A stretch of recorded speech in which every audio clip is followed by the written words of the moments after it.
Hello hi and வணக்கம் friends, இதான் உங்கள் அனிமே உலகம். நீங்கள் இன்னும் நம்ம சேனலை சப்ஸ்கிரைப் பண்ணல அப்படின்னா சப்ஸ்கிரைப் பண்ணிட்டு வந்துருங்க. அது மட்டும் இல்லாமல் இதுக்கு முன்னாடி போட்ட வீடியோஸ் எல்லாம் நீங்கள் இன்னும் பார்க்கலைன்னா அதையும் போய் பார்த்துட்டு வந்துருங்க. சரி, வாங்க நம்ம வீடியோக்குள்ளே போகலாம். இன்றைக்கி நம்ம அப்படி என்ன அனிமே பார்க்க போகிறோம்னா, அதான் ஆல்ரெடி தம்ப்நெயிலே பார்த்துருப்பீங்க. அண்ட் இந்த அனிமேவை பற்றி தெரிஞ்சவங்களுக்கு தெரியும் நான் தம்ப்நெயிலில் என்ன சொல்ல வந்திருக்கேன் அப்படின்ட்டு. எப்போவுமே வேறு என்னென்னமோ போடுவோம்ல, இன்றைக்கி அப்படி டோன்ட் வாட்ச் திஸ் அனிமே அப்படின்னு போட்டிருக்கேன். அப்படின்னா அனிமே அந்த மாதிரிங்க. என்னடா சொல்கிற, தம்ப்நெயிலே நல்லா கலராக இருக்குது, பார்க்குறதுக்கே வந்துட்டு இந்த மாதிரி ஒரு கலர்ஃபுல்லான ஒரு அனிமே, இந்த மாதிரி ஒரு பீஸ்ஃபுல்லான அனிமே பார்க்கணும்னு தோணுதே அப்படிங்கிற மாதிரி இருக்குது தானே. இதுதாங்க அப்படி தாங்க எல்லாத்தையும் ஏமாத்துறானுங்க.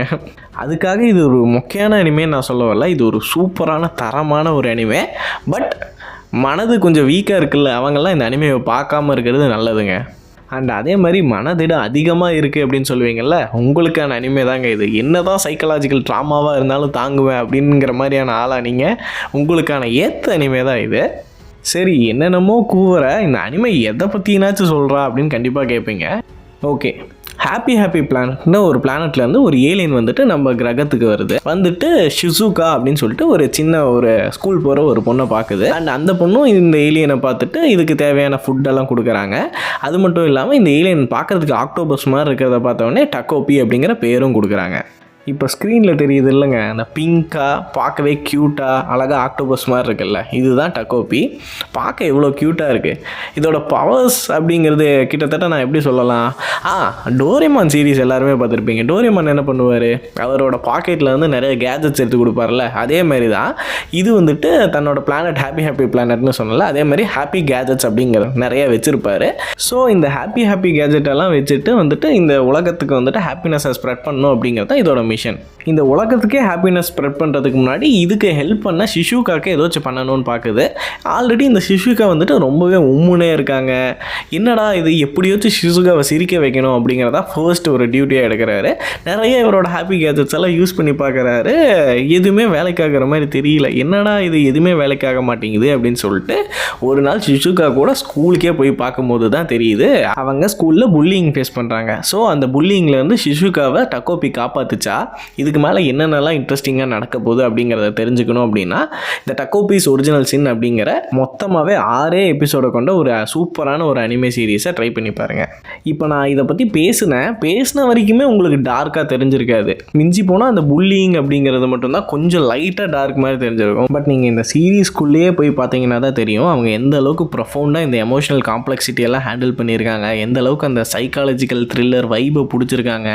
அது மட்டும் இல்லாமல் நிறைய விஷயத்த பேசியிருக்காங்க. எல்லாத்தையுமே பின் பாயிண்ட்டாக எங்கேயுமே டீவியேட் ஆகாமல் கரெக்டாக அக்யூரேட்டாக பேசியிருக்காங்க. ஃபார் எக்ஸாம்பிள் அந்த ஜென்ரேஷனல் ட்ராமான்னு சொல்கிறதாகட்டும், அதே மாதிரி சைல்டு அப்யூஸ், அதே மாதிரி ஒருத்தங்க மேலே ஒருத்தங்களுக்கு ஃபீலிங்ஸ் இருக்குது அப்படின்னா அவங்களுக்கோசரம் என்ன வேணால் பண்ணுறது இல்லை, எங்கே நிறுத்தணும்னு தெரியறது அப்படிங்கிறதெல்லாம் எல்லாத்தையுமே சூப்பராக ஹேண்டில் பண்ணியிருக்காங்க அப்படிங்கிறதையும் சொல்லலாம். அண்ட் இது எல்லாத்தையும் ஒரே 6 எபிசோட்ஸ்குள்ளே சொல்கிறது வந்துட்டு ரொம்பவே பெரிய விஷயம். But the director handle it too வெல்னு தான் சொல்லணும். அது மட்டும் இல்லாமல் இது கிரிட்டிக்கலாகவும் சரி ஆடியன்ஸ்கிட்டையும் சரி ரொம்பவே சூப்பரான ஸ்கோர்ஸை வாங்கியிருக்கு. இன்னும் சொல்லப்போனால் இது மொத்தம் 6 எபிசோடுமே IMDbயில் 9க்கு மேலே எடுத்திருக்கு. இதுக்கு மேலே எந்த சீரீஸ் எத்தனை அனிமே வந்துட்டு இதை பிரேக் பண்ண போகுது அப்படின்னு கேட்டால் ரொம்பவே கேள்விக்குறின்னு தான் சொல்லணும். அண்ட் ஒரு சில அனிமேலாம் என்ன பண்ணுவாங்கன்னா எக்கச்சக்க கேரக்டர்ஸ் வச்சுருப்பாங்க, யாரை ஃபாலோ பண்ணுறது என்ன அப்படிங்கிறதே தெரியாமல் இருக்கும். பட் இந்த அனிமேலாம் மொத்தமாகவே நீங்கள் ஃபாலோ பண்ணணும்னு நினச்சிங்கன்னா ஒரு 4 கேரக்டர்ஸ் தான் மேஜரான கேரக்டர்ஸ்னு பார்த்தா. அதில் 4ல் ஃபர்ஸ்ட் கேரக்டர் வந்துட்டு டக்கோபி.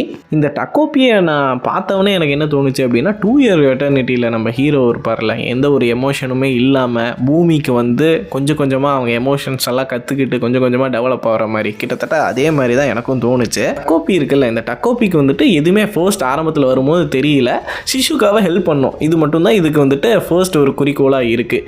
அதுக்கோசரம் என்னென்னலாம் பண்ணாலுமே கடைசியில் அது எதுவுமே சரிப்பட்டு வர மாட்டேங்குது, இதுக்கு என்ன பண்ணுறதுன்னே தெரில. அப்போது வந்துட்டு ஒரு கடைசியாக ஒரு வேலை செய்யுது அதுக்கே தெரியாமல். அதுதான் வந்துட்டு இந்த கதையோட ஒரு மிகப்பெரிய ஒரு டேர்னிங் பாயிண்ட்டாகவே மாறுது.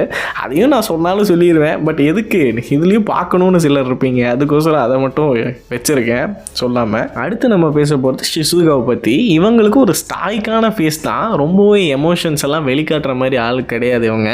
இவங்கள ஸ்கூலில் செம்மையாக புள்ளி பண்ணுறாங்க. அந்த புல்லிங் தாங்க முடியாமல் கிட்டத்தட்ட உலகமே வேணாண்டா அப்படிங்கிற மாதிரி வெறுத்து கடைசியில் ஒரே ஒரு ஜீவனுக்காக வாழ்ந்துட்டு இருக்காங்க. But what ever said and ton, இவங்க வந்துட்டு ஒரு சின்ன குழந்தை தான். அதனால் இவங்க கிட்டேருந்து அதிகமாக திங்கிங் எதிர்பார்க்க முடியாது. இவங்க எடுக்கிற முடிவுகள் சரின்னு நம்மளால் கண்டிப்பாக சொல்லவே முடியாது. பட் இவங்க மேலே நம்மளால் கோபமும் பட முடியல. ஏன்னா இவங்களும் ஒரு சின்ன குழந்தையாக தான் டெபிக்ட் பண்ணியிருக்காங்க இந்த அனிமேல. அடுத்தது இந்த அனிமேல நம்ம பேச போகிற கேரக்டர் வந்துட்டு நயோகி அசுமா. இந்த கிளாஸோட ரெப்ரசன்டேட்டிவாக வர கேரக்டரு. இந்த சீரீஸ்லேயே ஒரு அளவுக்கு மூளை வச்சுருக்கிற கேரக்டர் இவர் தான். ஆனால் அந்த மூளையை யூஸே பண்ணாத கேரக்டர் இவருன்னு சொல்லலாம். அது எந்த இடத்துல சொல்கிறேன் அப்படிங்கிறது, எப்போ யார்கிட்ட யூஸ் பண்ணல அப்படிங்கிறது அனிமே பார்த்தவங்களுக்கு தெரிஞ்சிருக்கும். இவரை விட்டால் கடைசியாக இருக்கிறது மரீனா. இந்த மரீனா தான் வந்துட்டு நம்ம ஷிஷுகாவை போட்டு புள்ளி பண்ணுற அந்த பொண்ணு. இவங்களை ஃபர்ஸ்ட் பார்க்கும்போது ஒரு செம்ம காண்டான ஃபீலிங் தான் வரும். ஷிசுகாவை புள்ளி பண்ணுறது, அப்புறமா வந்துட்டு டக்கோபி வந்துட்டு ஷிசுகாவோட உருவத்தை எடுத்துகிட்டு போகும்போதும் வந்துட்டு நமக்கு கடுப்பு மட்டும்தான் வரும் மரீனா மேலே. ஆனால் பின்னாடி ஒரு ட்விஸ்ட்டு வச்சானுங்க பாருங்கள், ஐயோ சுத்தமாக நீங்கள் எதிர்பார்த்துருக்கவே மாட்டீங்க அந்த மாதிரி ஒரு ட்விஸ்ட்டு. அண்ட் அது மட்டும் இல்லாமல் இவங்களுக்கும் ஒரு பேக் ஸ்டோரி இருக்கும். இவங்க சும்மா காரணமே இல்லாமல் பண்ணுற மாதிரி இல்லை, இவங்களுக்கும் ஒரு காரணமாக இருக்குது. எப்படி நான் ஷிசுகாக்கு சொன்னேன்ல, என்ன தான் அவங்க டெசிஷன்ஸ் எடுக்கிறது நமக்கு ஹேட்ஃபுல்லான ஒரு டெசிஷன்ஸ் எல்லாம் எடுத்தாலும் she is a child. So அதே மாதிரி தான் இவங்களும் ஒரு சைல்டு. ஸோ சைல்டாக டெபிக் பண்ணியிருக்கிறது நமக்குள்ளே இருக்கிற அந்த ஈவில் எல்லாம் இருக்குல்ல, அதை முடிஞ்ச அளவுக்கு சப்ரஸ் பண்ணணும் அப்படிங்கிற அந்த ஒரு தாட்டையுமே எடுத்து வச்ச மாதிரி தான் இருந்துச்சு எனக்கு டைரக்டர். அண்ட் அது மட்டும் இல்லாமல் இவங்களோட பாஸ்ட் அது வந்துட்டு ரொம்பவே ஒரு வைட்டல் ரோல் இந்த சீரீஸில் ப்ளே பண்ணியிருக்கு. இப்போது யாராக இருந்தாலும் வந்துட்டு அவங்களோட பாஸ்ட் தெரியாமல் அவங்கள ஜட்ஜ் பண்ணக்கூடாது அப்படிங்கிறது ரொம்பவே கச்சிதமாக பொருந்தும் இந்த அனிமேக்கு. அது மட்டும் இல்லாமல் இதில் இன்னொன்று ஒரு நல்ல விஷயம் என்னென்னு பார்த்தீங்கன்னா, இதில் மெயின் கேரக்டர் யாருமே கிடையாது. யார் பக்கம் இருந்து பார்க்குறீங்களோ அந்த மாதிரி அனிமே மாறிடும். So it was really a good take. இப்போ நீங்கள் பேசுகிற 4 கேரக்டர் தானா அப்படின்னா, இதை தவிர இன்னும் நிறைய கேரக்டர்ஸ் இருக்காங்க. பட் நம்ம ஃபோக்கஸ் மொத்தம் 4 பேர்னா இவங்க மேலே தான் இருக்கும். மிஞ்சி போனால் அந்த சாப்பி அப்படிங்கிற அந்த நாய்க்குட்டி, ஷிசுகா வச்சிருக்கிற நாய்க்குட்டி, அதே மாதிரி நம்ம அசுமாவோட அண்ணன். இதுக்கு மேலே சில கேரக்டர்ஸ் எல்லாம் பேசுகிற அளவுக்கு ஒர்த் இல்லை. ஸோ நான் அவாய்ட் பண்ணிட்டேன். இந்த 4 மெயின் கேரக்டர்ஸ் கிட்டேருந்து நீங்கள் நிறைய விஷயம் கற்றுக்கலாம். ஃபார் எக்ஸாம்பிள் டக்கோபி அப்படின்னு எடுத்துக்கிட்டிங்கன்னா, ஹெல்ப் பண்ணுங்கிற எண்ணம் மட்டும் போதாது, கரெக்டான ஃபிக்ஸ் உங்ககிட்ட இருக்கணும், டெப்த்தில் போயிட்டு அனலைஸ் பண்ணி ஹெல்ப் பண்ணணும். இல்லை அப்படின்னா அது ஒரு மிகப்பெரிய ஒரு பிரச்சனைக்கு திரும்ப வழிவகுக்கலாம் அப்படிங்கிற மாதிரி. அதே மாதிரி அடுத்து ஷிசுகாவை எடுத்துக்கிட்டிங்க அப்படின்னா, இந்த ட்ராமாவை இல்லை பெயினை வந்துட்டு உள்ளே வச்சுக்கிட்டே இருந்தீங்க அப்படின்னா அது கடைசியில் ட்ராமாவாக மாறி வேறு மாதிரியான ஒரு ரூபத்தை எடுக்கலாம் அப்படிங்கிறது. அண்ட் அசுமா கிட்டேருந்து நீங்கள் என்ன கற்றுக்கலாம் அப்படின்னா, உங்கள் மேலே நிறைய பேர்த்துக்கு எக்ஸ்பெக்டேஷன் இருக்கலாம், பட் எல்லாத்தையுமே உங்களால் ஃபுல்ஃபில் பண்ண முடியுங்கிறது கிடையாது. அதே மாதிரி அதுக்கோசரம் நீங்கள் ஓடணுங்கிறதும் கிடையாது. உங்களுக்கு என்ன வரும், எந்த அளவுக்கு வருமோ, நீங்கள் யாரோ அதை நீங்கள் நிரூபித்தா உங்களுக்கு போதும். ஸோ உங்களை ஹர்ட் பண்ணிவிட்டு நீங்கள் வந்துட்டு அவங்களுக்கு அந்த எக்ஸ்பெக்டேஷனை பூர்த்தி பண்ணணும் அப்படிங்கிறது கிடையாது. அண்ட் மரீனா அப்படின்னு எடுத்துக்கிட்டிங்கன்னா, she is a victim of both emotional and physical abuse. அவள் நார்மலாக ரொம்பவே ஒரு நல்ல பொண்ணாக தான் இருந்தாள். பட் இந்த அப்யூஸ்னால் அதை எங்கே வெண்ட் அவுட் பண்ண முடிகிறது அப்படிங்கிறது தெரியாமல் எங்கெங்கேயோ வெண்ட் அவுட் பண்ணி கொஞ்சம் வேறு மாதிரியாக மாறிட்டா. ஸோ இதெல்லாம் கற்றுக்கிட்டு நம்ம லைஃப்பில் வந்து இதெல்லாம் கொஞ்சம் அவாய்ட் பண்ணிக்கலாம். நிறைய அதான் சொல்கிறேன்ல, கிட்டத்தட்ட இந்த அனிமேவே ஒரு லைஃப் லெசன் மாதிரி தான். கொஞ்சம் உன்னிச்சு பார்த்தா எடுத்துக்கிட்டே இருக்கலாம் நீங்கள். இந்த அனிமே பற்றி நிறைய பேசியாச்சு. பட் இதோட எண்டிங் மட்டும் கொஞ்சம் அப்ரப்டாக கட் பண்ண மாதிரி இருக்கும். ஸோ இதோட என்னோட அண்டர்ஸ்டாண்டிங்கை மட்டும் நான் உங்ககிட்ட சொல்கிறேன். எந்த அளவுக்கு உங்களுக்கு புரியுதுன்னு பாருங்கள். இல்லைன்னா உங்களோட நீங்கள் எப்படி புரிஞ்சுக்கிட்டீங்க அப்படிங்கிறத கமெண்ட்ஸ்லேயும் சொல்லுங்கள். நிறைய பேர் பார்த்து தெரிஞ்சுக்குவாங்க. தன்னோட ஹாப்பி கேமராவை வச்சு நிறைய தடவை டைமை ரிவர்ஸ் பண்ணியிருக்கோம் டக்கோபி. பட் அந்த ஹாப்பி கேமரா உடஞ்சவனே இப்போ எதுவுமே பண்ண முடியாது. அண்ட் அப்போது டக்கோபிக்கு புரியுது நம்ம ஒரு பர்ஃபெக்ட் வேர்ல்டை க்ரியேட் பண்ண முடியாது, பட் இந்த குழந்தைங்களுக்கு ஒரு பர்ஃபெக்டான என்விரான்மெண்ட், ஒரு நிறைய ஹெல்த்தி ரிலேஷன்ஷிப்பை நம்மளால் க்ரியேட் பண்ணி கொடுக்க முடியும் அப்படின்னு சொல்லிட்டு தன்னையே சாக்ரிஃபைஸ் பண்ணி ஒரு புது டைம்லைனை க்ரியேட் பண்ணுது. பட் அந்த டைம்லைனை பார்க்க டக்கோபியும் இல்லை, டக்கோபியோட மெமரிஸுமே இல்லை யாருக்குமே. பட் இந்த 3 பேர்த்துக்குமே அந்த சின்ன லிங்கரிங் ஃபீல் மட்டும் இருந்துக்கிட்டே இருக்குது. ஸோ இதனாலேயே வந்துட்டு ஷிசுகாவும் மரீனாவும் வந்துட்டு ஒரு ஃப்ரெண்ட்ஸ் மாதிரி ஆகிற மாதிரி காமிச்சிருவாங்க. தோ மெயின் ரீசன் யார் அப்படின்னு பார்த்தீங்கன்னா டக்கோபி தான்.